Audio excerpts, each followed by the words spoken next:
Golden hour at the Sarayu River Ghat. The sky is painted with warm hues of orange and pink. এসে পৌঁছেছি অযোধ্যায় আর সরাসরি এসে পৌঁছেছি সরজু ঘাটে, যেখানে রীতিমতো এখন আরতি চলছে। সন্ধ্যা আরতি তো দেখতেই হবে।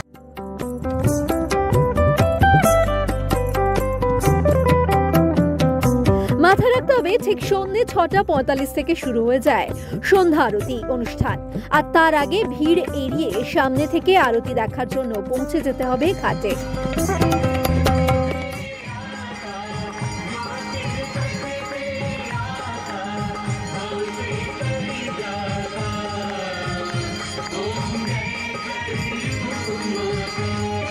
সুযোগ বুঝে আমিও খুব সহজেই আরতির পাশাপাশি সরজু নদীতে পূর্বপুরুষদের উদ্দেশ্যে প্রদীপ ভাসিয়েছি তাদের আত্মার মুক্তি কামনায়।